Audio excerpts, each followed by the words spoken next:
જે વકીલોની ચૂંટણી છે એ વકીલો છે પબ્લિક સાથે સીધા સંકળાયેલા છે. પબ્લિકના પ્રશ્નો જ કોર્ટમાં ઉઠાવવાના હોય છે. જેમ કે એક્સિડન્ટ ક્લેમની હું વાત કરું તો ભૂતકાળમાં જે છે મહિને 60 થી 70 કરોડના પેમેન્ટ થતા હતા. વચ્ચે જે છે પેમેન્ટ બ્રેક થઈ જાય તો એ સીધો જે છે અસર પબ્લિક ઉપર પડે. એવી જ રીતે જન્મ મરણની નોંધણી પહેલા કોર્ટમાં થતી હતી, હવે મામલતદારમાં ગઈ છે. તો ત્યાં જે છે મામલતદારને આ જન્મ મરણની નોંધણી સાથેના બીજા વહીવટી કામો ઘણા કરવાના હોય છે, એટલે એમાં ડીલે થાય છે. એટલે આ વકીલો જે કંઈ કરી રહ્યા છે એ પબ્લિક સાથના હિતો સાથે સીધી રીતે સંકળાયેલા હોય છે. ત્યારે અમારો અત્યારે જે અમે જે એજન્ડા લઈને ચાલી રહ્યા છે ત્રણે, હું, અનિલભાઈ કે સચિનભાઈ, કે ભાઈ આ જે પાયાના પ્રશ્નો છે ફરીથી કોર્ટમાં આવે, કોર્ટમાં જે રીતે સારી રીતે ચાલે એ જ અમારે ઉઠાવવાના છે. અને એ રીતે જે આ ચૂંટણી છે ને એ પબ્લિકને સીધી રીતે સ્પર્શે છે. અનિલભાઈ સિંહ જોશી, હું પ્રમુખ પદનો દાવેદાર છું. મારી સાથે સચિનભાઈ ગોર છે, એ પણ પ્રમુખ પદના દાવેદાર છે, અને દેવાયતભાઈ બારોટ છે, એ પણ પ્રમુખ પદના દાવેદાર છે. અમે ત્રણેય જણાએ બાર એસોસિએશનની 2025ની ચૂંટણીમાં પ્રમુખ પદ માટે અમે દાવેદારી કરી છે. આજરોજ મતદાન ચાલુમાં છે. સાંજે 5 વાગ્યા 3:30 પછી જેથી મતદાન ગણતરી ચાલુ થશે. 8 વાગે રિઝલ્ટ આવી જશે. પછી અમે ત્રણે સાથે જ રહેશું અને ભુજબારને કેમ જેથી સારી રીતે આગળ વધારવું એ માટે અમે ત્રણેય ભેગા થઈને પ્રયાસ કરશું. જે સામાન્ય ચૂંટણી હોય આનું શું કારણ? એનું કારણ છે કે અમારા જે વકીલોની ચૂંટણી છે ને એ એક પ્રબુદ્ધ નાગરિકોની ચૂંટણી છે. એટલે એમાં જેથી દરેક મતદાર છે એ જાગૃત જ હોય છે.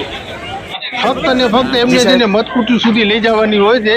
એના સિવાય જેથી બધા જાણકાર જ હોય છે અને એવી રીતે મતદાન કરે છે. ને આ ચૂંટણીની અંદર કોઈ પણ જાતના નિશાન હોતા નથી, તેમજ કોઈ પણ જાતના પક્ષાપક્ષી હોતી નથી.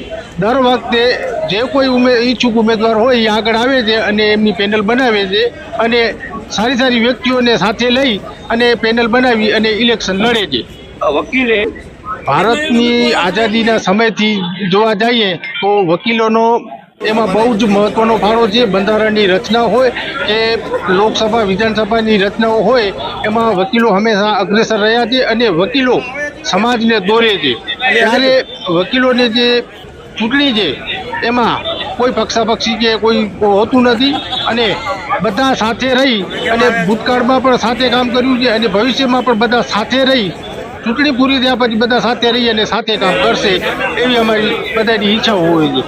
સૌપ્રથમ તો હું તમારો ખૂબ આભાર વ્યક્ત કરીશ. આપના ન્યૂઝ માધ્યમ દ્વારા આપે મને મારા વિચાર પ્રગટ કરવાનો એક પ્લેટફોર્મ પૂરો પાડ્યો.